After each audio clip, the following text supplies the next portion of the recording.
Alright folks, welcome back. Today we're diving headfirst into one of the biggest mysteries in the tech world. Who the hell is Satoshi Nakamoto? This is the name used by the person or group who created Bitcoin, and let me tell you, it's been driving people crazy trying to figure it out. We're talking about the birth of a whole new financial system, a decentralized currency that's changing the world, and we don't even know who's behind it. Think about that for a second. This isn't some garage band that hit it big. This is a revolutionary technology, and the creator has managed to remain completely anonymous. No one knows if it's a he, she, or a whole group of them. It's like trying to find a ghost in the machine. So, strap in, because we're about to unpack some of the most prominent theories and suspects in the hunt for Satoshi Nakamoto.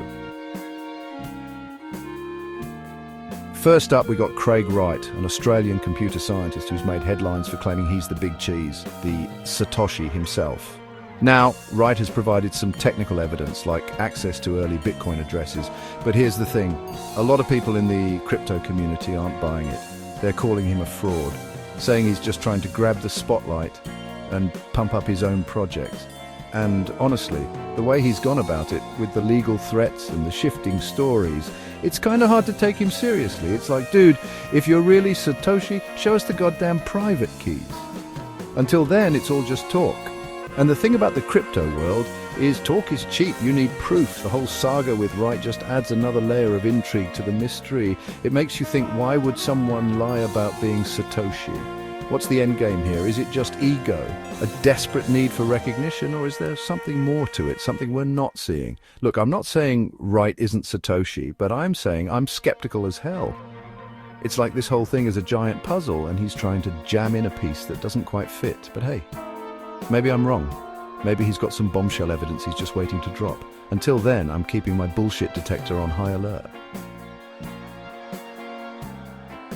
Next up, we got Nick Szabo, a true OG in the world of cryptography. This guy's brilliant, no doubt about it. He created something called BitGold back in the 90s, which had a lot of similarities to Bitcoin. Plus, his writing style is very similar to Satoshi's. It's like they both have a PhD in making complex concepts sound simple. But here's the kicker. Szabo has repeatedly denied being Satoshi. He's like, nah, man, I was just working on my own thing. But still, people can't help but connect the dots. I mean, the similarities are pretty striking. It's like finding two fingerprints that are almost identical.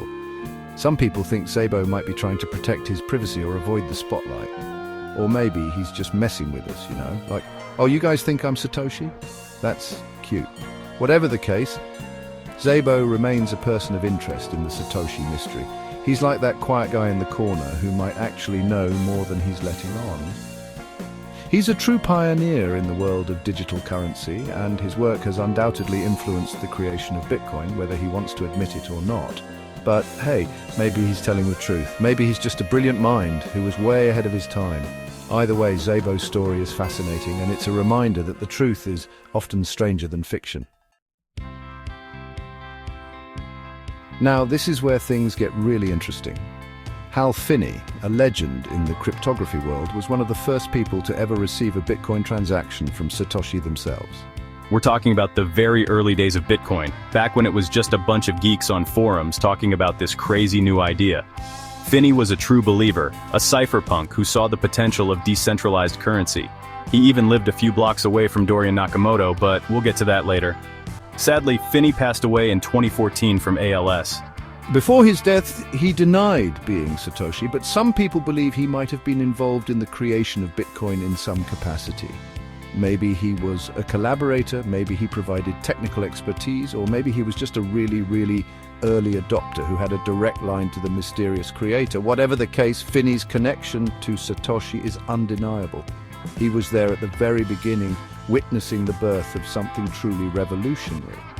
And that's what makes this whole mystery so captivating. It's not just about who Satoshi is, it's about the birth of an idea, a movement, a whole new way of thinking about money and power. Alright, so picture this. A journalist is convinced they've cracked the code, they've found Satoshi Nakamoto. They track him down to a modest home in California, knock on the door, and boom, they come face to face with Dorian Nakamoto. The problem is, I had absolutely no idea what Bitcoin even is. I'm talking deer in the headlights. Total confusion. Turns out, this was a case of mistaken identity, a classic example of jumping the gun. My name was similar to Satoshi's, and I had a background in engineering, so people just assumed it was me. But the poor guy got bombarded by the media, hounded by reporters, all because of a name. It's a cautionary tale about the dangers of jumping to conclusions and the importance of thorough investigation. Dorian Nakamoto became an accidental celebrity in the Bitcoin world, his life turned upside down by a case of mistaken identity. It's a reminder that in the age of the internet, information travels fast, and sometimes it's not always accurate. Dorian, if you're out there, we feel for you, man. You were just in the wrong place at the wrong time. Now, I know what you're thinking. Elon Musk, the guy who sends rockets into space and tweets about Dogecoin? Yeah, that guy. Look, I know it sounds crazy, but some people genuinely believe Musk could be Satoshi. They point to his technical brilliance, his understanding of cryptography, and his knack for disrupting entire industries. Plus, the dude loves a good mystery. He's like the Willy Wonka of the tech world. But let's be real, Musk has denied being Satoshi multiple times.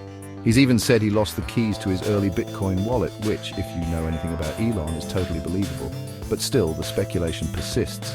It's like people want him to be Satoshi, maybe because it would be the most Elon Musk thing ever.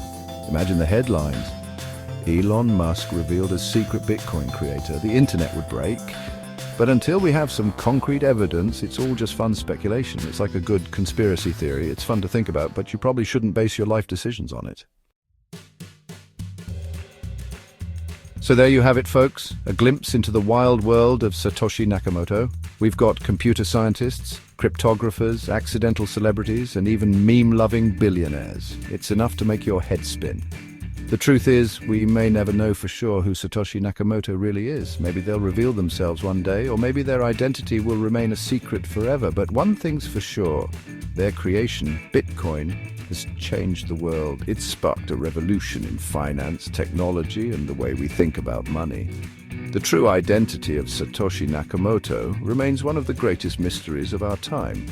Whether it's one of these individuals or someone else entirely, their creation has undoubtedly changed the world. Stay tuned for more intriguing stories and theories.